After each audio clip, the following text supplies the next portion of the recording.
O Vem de Carona já está no ar. Um quadro onde a gente conta boas histórias para as pessoas que inspiram e que fazem a diferença. Aqui, o caminho é tão importante quanto o destino.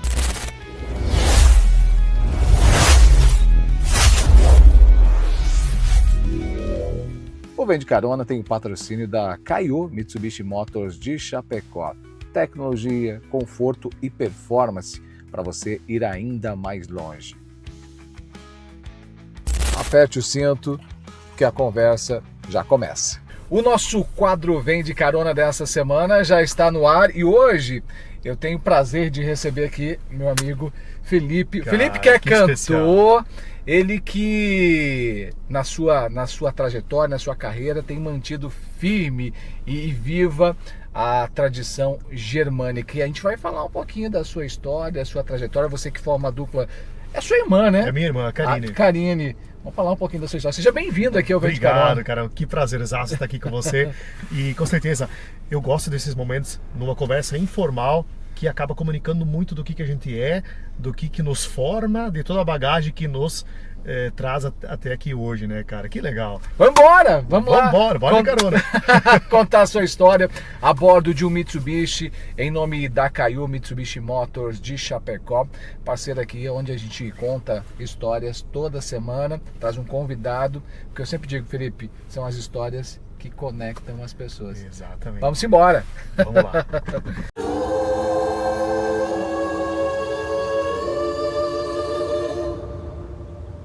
Luxurious.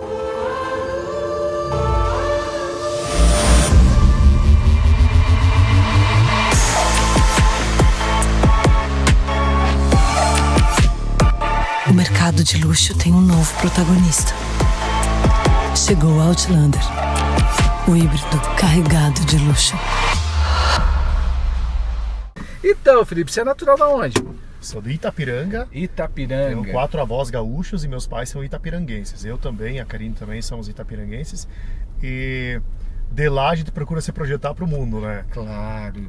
Hoje, bom, daqui a pouco a gente chega nisso também. Vocês têm uma rede social bastante ativa hoje. Mas voltando, começando lá da trajetória de vocês, da sua especificamente agora, você é de Itapiranga. Teve toda a tua infância lá ou chegou a morar em outra cidade? Toda a infância lá, aí correndo potreiro, pescando muito, trabalhando muito. Uma também. Vida no interior, na roça. Com certeza. Eu sou da época em que você quebrava um talhão de milho, olhando para o açude para dar um tibum nele, numa tarde de verão, aí você olhava para os pais e beleza, terminamos o talhão. Aí a mãe olhava assim pra mim, agora vamos começar um novo, tá? Mas uma infância muito rica, misturada com amigos, primos, com certeza também cultivando o dialeto alemão Hunsrück, que é de berço, né? Uhum. Eu aprendi a falar o português na primeira série do ensino fundamental. Olha só. Então é de um nicho comunitário muito fomentado para a cultura alemã. É isso que eu ia te perguntar. Itapiranga, por si só, aquela região ali, ela mantém muito firme mesmo as raízes germânicas, né? Exato. As pessoas que lá moram, elas não sabem fazer diferente, diria assim, né? Então, quando a gente visita um lugar diferente, algum ponto diferente do Brasil, uma cidade grande, como a gente costuma falar, a gente realmente se sente, nossa, como eu vivo numa bolha, num mundo diferente. Isso, num lugar que se mantém uma cultura tão específica. Hoje a gente enxerga que isso é grandioso, mas houve um tempo que a gente sentia vergonha de falar alemão. É isso que eu ia te perguntar. Você falou que praticamente aprendeu a falar português na primeira série lá do ensino fundamental. Como foi para você? Em algum momento isso te trouxe uma dificuldade? Hoje, com certeza, você falar uma outra língua e principalmente se conectar com a língua que você hoje se apresenta, inclusive, e defende essa bandeira, deve ser muito legal. Mas lá atrás isso foi um pouco difícil, né? quando criança ou não? O processo, eu nem me recordo se houve alguma dificuldade, porque os meus colegas, meus amigos também só falavam alemão. E aí, na escola, a gente foi entendendo o idioma português, né? Professor que se virasse. Hoje ainda tem muitas palavras que, como é que se fala isso em português? Porque eu conheço o alemão e é muito específico isso. E também temos muitos municípios no Brasil, no sul do Brasil principalmente, que tornaram esse dialeto alemão como seu idioma oficial. Pensa, o idioma oficial, e aí o secundário é o português, porque realmente o povo não para de falar esse alemão. E é muito bonito, sinceramente, assim como eu gosto de ver os italianos falando em italiano, os descendentes, né? Mas estamos no Brasil, então a gente também respeita tudo isso, claro, e passa a falar o português como língua oficial. Mas hoje eu entendo que isso é muito grandioso e muito bonito. É rico, né? Uhum. Bom, a sua infância lá no interior, como é que nasceu a música? Nasceu lá também? Nasceu lá também. Nasceu. Família ou não? O meu avô, dizem que tocava Gaitinha de Boca, uma música bem conhecida em alemão. Faria, faria, faria, faria, faria, faria, oh. Mas eu não conheci meu avô, então meu pai herdou dele esse gosto pela música. Chegou a atuar na música ou não? Não, o pai não, ele só faz a capela ou entoa cantos de igreja. Olha. Então nós, na pré-infância ali, sempre estávamos ao ladinho dele, ouvindo a comunidade cantar com ele, até que um dia eu devia ter 4 anos e a Karine 5 para 6, e ele entendeu que a gente cantava afinado já. Daí o pai disse, eu vou tratar os porcos aqui e vocês já vão lá na missa e já entoam os 2 primeiros cantos. Vai ser tal canto e outro tal canto. E nós fomos e entoamos os cantos sozinhos, né?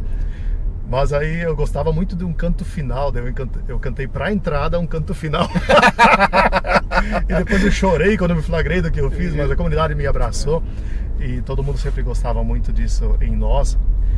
E até que chegou o dia que ele nos deixou sozinhos para entoar os cantos todos, né? Depois teve uma próxima fase ali com 6 anos, a Karine com 7 para 8, que aconteceu o Festival da Canção na comunidade vizinha. Pensa, alguém da comunidade vizinha fomentou um Festival da Canção. Olha, não era nem na sede da cidade de Itapiranga, era na comunidade da linha Soledade. E a gente subiu no pódio, né? Cantamos Maria Chiquinha e subimos no pódio. Depois aconteceu que os festivais nos desafiaram a estudar melhor as músicas, a cantar mais afinado. E por fim, em 2008, a primeira Semana Alemã de São João do Oeste nos desafiou a cantar uma música em alemão. Nossa. E aí se escreve toda uma história de procurar expressar perfeitamente as palavras, de já conseguir esse accent que a gente fala, que é a característica da dicção que volta para o alemão clássico, e aí isso nos tornou protagonistas em reinterpretar músicas alemãs no Brasil. Um grande desafio, né? Porque você interpretar, embora vocês cresceram nessa cultura falando alemão, mas você cantar e ser julgado em um evento. E cantando algo que não é o nosso dialeto, cantando o alemão clássico, que é completamente diferente. Como posso dizer, a Alemanha é toda dividida em dialetos. Sim. O pessoal do sul não entende o pessoal do norte, em alguns casos, e vice-versa. E o nosso alemão Hunsrück surgiu de uma região perto da França, que muitos alemães não entendem. Olha só. Só que lá eles adotaram como idioma clássico, né, o alemão oficial, o alemão clássico. O idioma oficial é o alemão clássico. E aí se desenha todos os dialetos alemães compartilhando de um alemão clássico para se entenderem universalmente. Caramba! E nós também temos esse desafio aqui no Brasil. A gente vai para Jaraguá do Sul se apresentar, Pomerode, Joinville, onde a imigração é de uma outra região da Alemanha. E como faz? Aí as músicas e as melodias e as receitas da culinária se mantêm. Agora a pronúncia é diferente. Então, E vocês, de alguma maneira, adaptam esse dialeto, essa linguagem, ou como é que é? Porque também é um desafio. Porque Mas as pessoas, elas estão lá sentadas assistindo, elas falam, essa música eu não conhecia, meu, que linda. Talvez de um olhar tão carinhoso do público. Sim. Que nem entra em questão, não é do meu dialeto, então eu não vou respeitar. Verdade. É algo mais nesse sentido. Você falou, essa primeira vez que vocês participaram, foi o primeiro concurso? Ou já participaram antes? Foi o primeiro alemão. O primeiro alemão. Isso. Mas participaram de outros. De outros depois, lógico. A gente subiu no pódio, foi o primeiro lugar naquele festival. Fomos levados na garupa do tio até para receber o troféu. E naquela ocasião, vários empresários se uniram para patrocinar um CDzinho para nós. Olha aí. Não, Carine e Felipe, nós queremos Isso com que idade? 16 para 17. Nossa. Carine e Felipe, nós precisamos que vocês reinterpretem músicas alemãs dos nossos antepassados e nós vamos patrocinar então a produção desse CD. E imagina, na época era R$2.500, para nós era uma fortuna. Uau, estamos ganhando isso! E aí a gente viu que poderia ficar bom nesse nicho, só que a alavancagem nas redes sociais é muito mais recente, é de 3 anos para cá. Então a gente tem uma bagagem de 17 anos de música alemã, música tradicional, também entendendo todas as culturas, sertaneja, gauchesca, mas apenas de 3 anos para cá a gente decidiu não mais se apresentar sem o traje típico. Tanto que eu venho aqui hoje com o meu traje típico para respeitar a minha cultura e para dizer o quanto a gente ama, né? E então se desenha os últimos 3 anos apenas uma ascensão nas redes sociais. É um trabalho já de bastante tempo, né? Antes disso era de boca em boca, né? Sim, sim. E você chegou a estudar música ou não? Eu estudei um semestre em Santa Maria, onde que eu digo que era o bicho do mato, né? Hoje eu não penso mais assim, mas na época eu me sentia assim, tinha vergonha do meu sotaque. E estudei um semestre lá de licenciatura em música. Naquela ocasião, o que eu levo de bom é que eu aprendi a entrar numa imersão de estudo, que aqui eu não fazia, eu não me dedicava, né?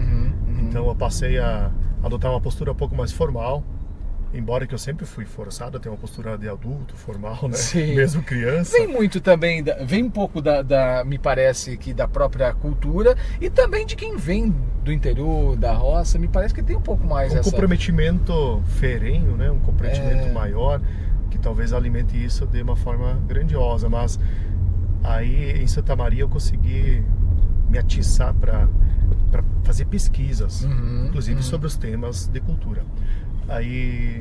Mas depois eu não aguentei viver naquela cidade grande, naquelas ida e volta, porque a gente tocava bodas de ouro, aniversários, casamentos por aqui, e eu voltava para lá de carona com os caminhão, de container, né? Eu pagava a boia para os motoristas, em troca eu tinha carona e tinha que me adequar aos horários deles, e todo final de semana ia e voltava. Foi bem na época do incêndio da Boate Kiss. Olha. Então, se bobear, se eu ficasse por lá, se eu tivesse dinheiro para bancar minha estadia e não precisasse voltar toda vez, talvez eu tivesse ido naquele show, né? Assim como eu ouvia todo mundo falar disso. Então, só para fazer um desenho assim do das coisas, como elas mudam, né? E depois de um semestre, então, não aguentei a questão financeira e voltei para assumir um emprego de aulas de música lá em Itapiranga. Olha, chegou a comandar, a ser um instrutor. Isso, aí eu passei a estar à frente de oficinas de música, de canto coral, de ensino de instrumentos básicos, de canto infantil, que é minha praia, que eu amo tanto. Mas agora, esse ano, depois de uma trajetória de 12 anos no ensino da música, eu agora em julho tive que romper com todas as oficinas, fazer uma transição, entregar para os meus colegas músicos, para eles continuar com esse legado, porque eu não tenho mais tempo. A agenda da dupla e do marketing com a Duda é tão grandioso que a gente passa 3 meses fora, quando volta você tem uma janela de tempo mínima, não tem mais tempo regular de atender essas oficinas, né? Ah, que bacana. Agora, vocês hoje, o repertório de vocês está tudo muito ligado à cultura. Por isso que no início eu falei que vocês mantêm viva essa chama da cultura germânica. Como é que essa decisão ela sempre existiu, ela sempre foi a veia de vocês. Não foi algo que vocês identificaram como esse é um nicho. Não, vocês sempre fizeram isso. Eu acho que a gente por muitos momentos tentou ser diferente, tentou ser o que não é. E aí para se adaptar ao mercado. A gente dava com a cara no muro. Vamos agora fazer uma banda e tocar baile de casal porque eu sei que tem campo. Tá, mas chegar no baile de casal eles queriam ouvir música alemã. E queriam ouvir as músicas alemãs que não eram dançantes. E aí ficava aquele baile com 3 pessoas nos curtindo e as outras tantas querendo dançar. E aí a gente... E como demanda de muito, muito trabalho, animar essas festas, esses eventos, onde você tem que instalar o som, você tem que fazer a passagem de som, você tem que fazer sala para todo mundo, você tem que esperar a janta passar, o almoço passar, para daí depois tocar 4 horas. A gente viu que a gente poderia reduzir a carga de trabalho braçal. Claro, a gente aumentou a carga emocional, que é estar presente na festa. E eu acho que as pessoas nos mostraram, respondendo a tua pergunta, as pessoas nos mostraram que nós já estamos bons nesse nicho alemão e que a gente pode projetar uma carreira em cima disso. E focar nisso. Focar nisso. Que legal. Qual foi a maior dificuldade para vocês? Você falou aqui 17 anos. Me parece que hoje, olhando pelo que você disse, pelo que a gente acompanha o trabalho de vocês, hoje vocês vivem um momento um pouco do auge do trabalho de vocês. Ou seja, colhendo os frutos do trabalho. O que foi mais difícil nesses 17 anos aí de carreira? Eu imagino que a parte musical, apesar de que ela exige muito trabalho, muito treino, mas a gente tira de letra. A parte social, a gente precisa fortalecer o psicológico. E até a gente vem com acompanhamento de terapeuta que também nos projeta. Obrigado, Solange, que também nos ajuda a se posicionar melhor no cenário, a tornar isso uma empresa. Eu acho que o mais difícil foi entender o nosso valor. São 17 anos de bagagem, são 3 anos de ascensão na rede social e apenas alguns poucos meses de posicionamento. Isso que você fala é muito importante, inclusive vale para todas as áreas, né?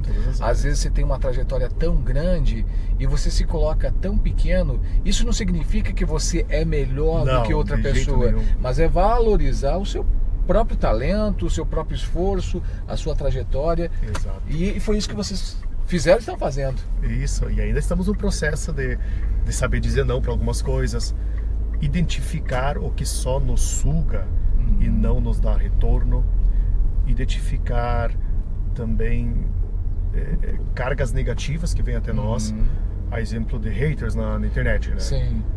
Tem gente que está lá com o seu dia frustrado, não sei por que cargas d'água, digita uma coisa assim ou nada a ver, que se a gente levar pro coração, a gente não vive mais. Não vive. A gente fica com aquilo lá na cabeça, não dorme, e aí você tem que ser muito forte, e o que nos fortalece é falar sobre, é ter acompanhamento de terapeuta, ter também essa visão carinhosa para aquilo que é positivo e deixar de pensar no que é negativo, né?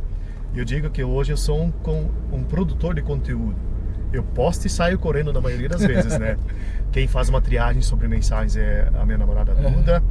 E tem muita coisa que não chega até mim. Às vezes algum comentário besta, digamos assim, ele nem chega até mim, justamente para eu me manter firme e poder me focar nas coisas que realmente importam, que é levar alegria para as pessoas. Infelizmente a rede social hoje ela democratizou, né, para que todo mundo coloque a sua opinião, mas infelizmente até aqueles que não aprofundam e não conhecem têm a possibilidade de fazer isso, e às vezes não tem ideia ou até tem do mal que acabam causando. Trazendo para a rede social foi uma ferramenta importante para mostrar o trabalho de vocês. Demais. Ela, acho que se não fosse a rede social, a gente estaria hoje ainda operando por um ticket mínimo, quase a ponta de corte para se tornar viável se deslocar, e estaria dizendo sim para tudo. Sim. Só para você ter ideia, diariamente a gente responde entre 20 e 60 pedidos de orçamento. Nossa! E mensalmente a gente fecha 2. E isso tá falando a nível de Brasil. Brasil. Foi pro Peru, o orçamento foi pra Venezuela, também. Canadá, que experiência. Austrália, Chile, Argentina, outras regiões mais, Córdoba, né, que é a região mais longe, Puerto Montt, Chile, Bariloche na Argentina, tem uma colônia austríaca que soube o nosso trabalho e quer a gente lá, e tudo isso demanda de tempo, né? Então, só pra você ter ideia, na Venezuela tem uma colônia alemã muito forte, que ela é independente do governo. Olha só. Eles fazem as próprias leis, Justamente por isso eles se sustentam por lá, né? Senão eles também teriam que cruzar a fronteira e migrar. E os desafios que o país vive. Isso. E eles querem a gente lá.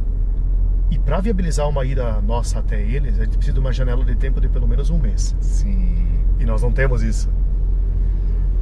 Olha. Para 2028, quem sabe, a gente consegue. E como é isso tudo? Você olhar lá, menino quebrando milho, olhando pro açude para se jogar, para dar uma refrescada depois. Agora, tu tocou no fundo do coração. E hoje você responder 60 pedidos de ter a presença de vocês em eventos pro mundo, né? Todo. Como é que é isso? Cara, agora eu costumo não arrepiar nos braços e sim no olho, né? Te falo, cara, que quando eu tô no palco, não importa o público que tem. Concórdia teve 6.000 pessoas que vieram por nossa causa. Tem outras festas que dá 30 pessoas, mas é um evento fechado de família, né? Toda vez eu tô fechando o olho, em algum momento do show eu me flagro disso. Eu fecho o olho, por mais que tenha problemas de sonorização, do layout da coisa não estar de acordo com como a gente quer, de sofrer cargas durante a ida, um risco de estrada, por mais que isso tudo seja negativo, mas eu fecho o olho e eu lembro o quanto que eu queria estar aqui, exatamente agora, fazendo o que eu tô fazendo. E daí, cara, eu incorporo, me sobe uma emoção tão grande, e ela é genuína, né, porque ela transmite toda uma bagagem musical que vem à tona. E aí sim que eu consigo mostrar todo o poder da arte que tem dentro de mim, né? Então é constante essa necessidade de eu me flagrar do que eu sou. O segredo de hoje estar colhendo esses frutos todos, óbvio, teve muitos desafios. 17 anos, você mesmo disse que hoje, né, vocês estão podendo de alguma maneira dizer o sim quando quiserem e também o não quando quiserem. Mas essa genuidade, isso que você e provavelmente a Karine também levam no coração, é a ferramenta principal nesse momento para que todo mundo enxergue que essa conexão ela faz sentido. Eu digo que eu sou músico, eu sou tinhoso. A raça dos músicos é uma raça tinhosa demais, porque o povo em geral ele não entende como chegar no músico. Eu recebo, assim como eu recebo pedidos de orçamento, eu recebo pedidos de vem aqui no churrasco, mas traz a gaita. Não, cara, se eu quero algum lazer pra mim, eu vou no meio do mato e eu escuto o silêncio, eu escuto a natureza, eu observo a natureza. Esse é o verdadeiro refúgio para mim. E quando a gente tá falando da coisa genuína, tu só consegue extrair algo genuíno do músico se você deixar ele à vontade. Assim é qualquer artista, assim é qualquer... Por isso nós temos a Segunda Santa aqui em São Miguel, porque é um lugar onde os colegas músicos se reúnem para espairecer, para falar sobre coisas diversas, tudo menos música. Fora do cotidiano. E o que acontece? Todo mundo quer cantar, todo mundo acaba querendo... Só que não vão lá pra cantar, vão lá pra distrair. Pra espairecer. A música tá na veia. E aí ela acontece. E aí ela brota, daí a verdadeira magia acontece. Olha quantas coisas bonitas. Você já estava presente várias vezes. Quanta coisa bonita a gente presenciou, que a gente fala assim, cara, tu me fez arrepiar. A gente fala pro colega, né? E isso é muito grandioso. Então a Karine e eu, a gente só consegue expor completamente a nossa bagagem, a nossa arte, quando a gente fica à vontade. E isso, mais uma vez, te volta para o acompanhamento terapêutico, né? É de saber o que nos deixa à vontade ou não. Saber dizer sim para aquilo que nos deixa à vontade, saber dizer não para aquilo que nos suga. E é uma triagem assim, que é difícil fazer, porque tem pessoas muito próximas que às vezes não entendem. Sim, confundem às vezes até uma amizade com hoje a carreira de vocês. Isso. Ou seja, isso que vocês fazem hoje, embora vocês façam de coração e é algo que gostam e são apaixonados, mas é a vida de vocês, é o ganha-pão de vocês, Isso. é a construção da vida de vocês. Eu costumo falar, eu adoraria trabalhar durante a semana no emprego que me desse uma remuneração boa e final de semana poder curtir a música como hobby e seguir com os amigos, mas não, é final de semana que eu trabalho, durante a semana que eu treino, e aí quando eu tenho tempo só pra mim, eu quero escolher o que fazer, né? Eu não quero ser corneteado pra alguma ação que vai agradar o outro e vai me deixar numa saia justa. Vai ter que fazer por obrigação. Isso. Isso é importante, né? Quando brota de mim, brota genuíno, brota grandioso, e aí sim eu consigo externar aquilo que tem de bom dentro, né? A gente sabe como funciona, você também está na área do marketing hoje, mas é só um videozinho. Que tal? É só um videozinho, mas esse videozinho tem uma Fala no mesmo trajetória, barco, né? tem uma história ali, tem Uma expertise, às vezes um equipamento, o tempo, são muitas coisas que estão envolvidas, não é os 30 segundos ou 1 minuto que a gente posta, tem muita coisa ali e é importante que as pessoas aprendam a reconhecer isso. Vocês na música, por exemplo, que você disse, de se posicionar, né? De escolher, eu quero estar lá, eu não quero estar lá. E é preciso que as pessoas entendam, né? Exato. E aí você, sabendo lidar com essas situações, Fica mais leve. fica muito mais leve. Eu falo para os meus amigos, tem um amigo contador, cara, preciso de uma ajuda aqui, uma compra e venda, como é que funciona o imposto, mas antes me passa a chave Pix porque para ti é trabalho. Existe toda uma carga, né? Exato. E aí eu consigo também fazer essa troca e as pessoas aos poucos vão entendendo, né? Quem é mais importante para mim vai entender e não vai me questionar. Claro. E quem não entende, a gente vai se obrigar a se afastar, né? Mas é isso. A vida da gente às vezes faz com que a gente deixe para trás pessoas que já fizeram sentido, mas que talvez não nessa fase da vida, por não compreenderem o momento, elas acabam ficando de fato para trás e a gente tem que entender que isso faz parte do processo também, né? Exato. Bom, eu sei que nós teremos muita história para contar aqui ainda. Por isso que eu sempre digo aqui que são as histórias que conectam as pessoas. O que você está dizendo me conecta muito, porque também vim da roça, também quebrei milho, também olhei para o açude para me jogar depois. Aquele calor danado, aquele pó do milho que coçava o pescoço, né? Também me conecto e provavelmente muitas pessoas se conectam com essa sua trajetória. E sei que vocês vivem um momento muito legal da carreira de vocês. E sei também que a gente vai ter um evento aqui em São Miguel, no dia 17 de outubro, que é a primeira Oktoberfest. Eu vou te passar aqui já. Olha aí, não é que veio mesmo. A primeira Oktoberfest, e eu sei que vocês são os embaixadores dessa festa. Cara, que legal. E olha só, vou fazer o seguinte, gente, eu vou fechar o Vem de Carona aqui, a gente falando desse evento. O chapéu aqui, ó, Dr. Campos, coube na cabeça aqui, ó. Aqui, ó, vai ficar apertadinho aqui. Mas é isso aí, eu vou baixar o banco aqui. Que legal, porque assim, faz muito sentido para vocês se conectar com um evento. Sim. Acabamos de passar numa loja aqui de São Miguel, na Casa da Moda, que tá com trajes típicos à venda. E isso é muito bonito. A gente também passou pela Fronteira Shop, que tá todo ornamentado em função da Oktoberfest, né? Então ela está sendo abraçada pela comunidade aqui de São Miguel do Oeste. E o convite é genuíno. O convite é de pessoas que realmente amam fazer parte disso e que querem transmitir para vocês no dia da festa toda essa alegria para fazer todo mundo sair de lá muito feliz.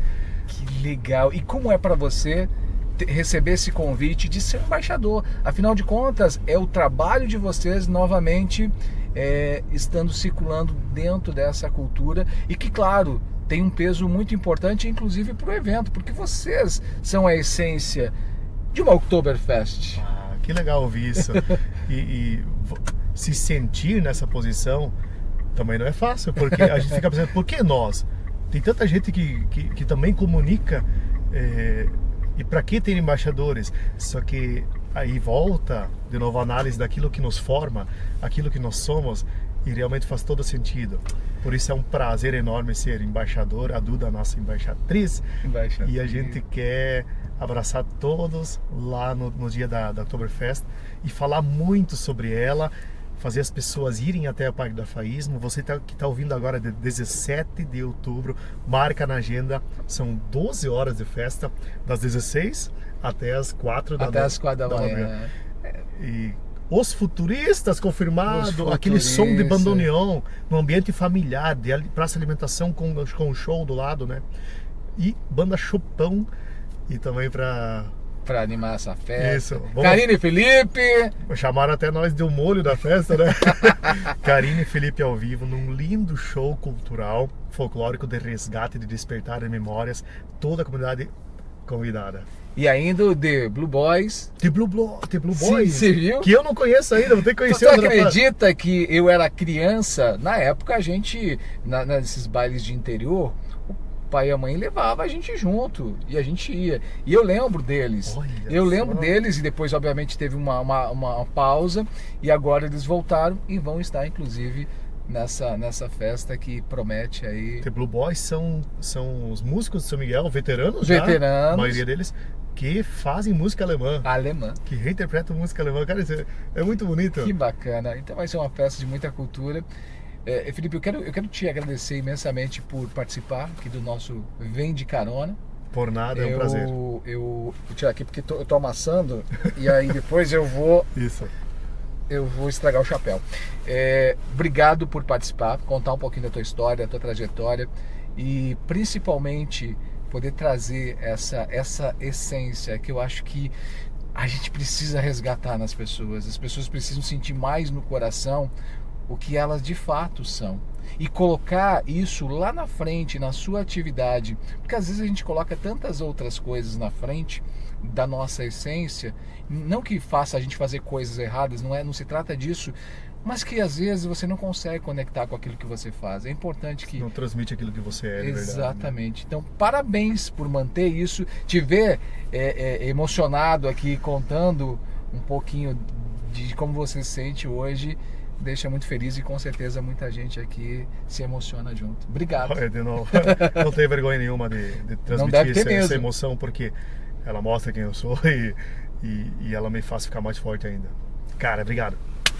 Brigadão. Se você gostou, curta, compartilhe e olha só, vendecarona.com, você acessa o site, você tem todos os episódios lá, tem vários entrevistados, você vai acompanhar essa entrevista e muitas outras, então não perde. Também lá no Instagram, no YouTube, se inscreva no nosso canal, porque toda semana um convidado compartilhando a sua história e a sua trajetória no Vem de Carona a bordo de um Mitsubishi, em nome da Caio Mitsubishi Motors de Chapecó. Até o próximo.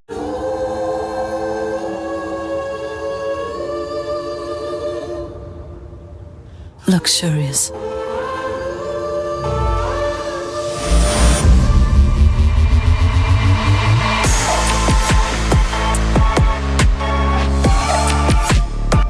O mercado de luxo tem um novo protagonista. Chegou o Outlander, o híbrido carregado de luxo.